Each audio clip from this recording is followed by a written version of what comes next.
Hello दोस्त, नमस्ते, प्रणाम। मैं हूँ आपकी वंदना और स्वागत करती हूँ अपने YouTube चैनल पे आप सभी का। और आज हमारे चैनल पे मालती पंडित जी हैं।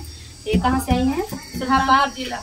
हाँ, सुल्तानपुर जिला कटका खानपुर से फैजाबाद के रोड से आई हूँ, बहुत दूर से। भाई बहन चलो हमारे भैया ध्यान दे दिया।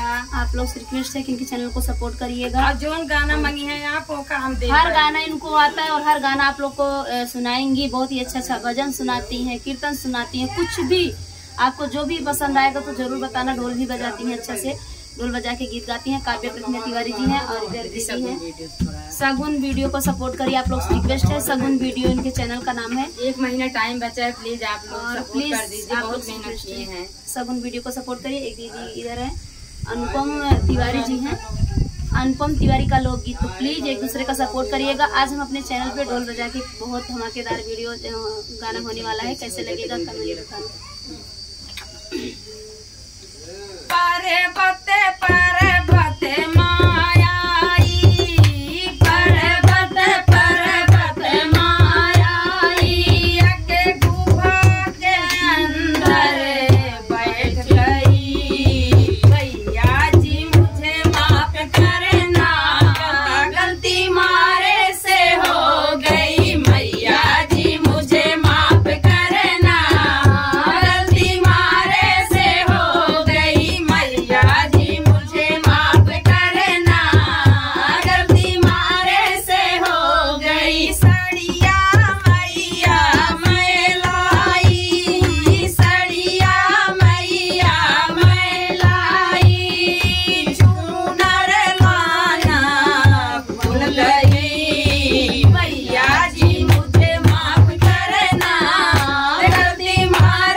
बार कृपा करिए, थोड़ा चैनल चलाया। बहुत ही अच्छा गीत गाती अच्छा गाती हैं दीदी, एकदम दिल खुश हो जाता है। अगर अच्छा लगे तभी बताना, बुरा लगे नहीं नहीं, बहुत अच्छा बहुत अच्छा गीत गाती हैं दीदी। प्लीज इनके चैनल को सपोर्ट करिएगा।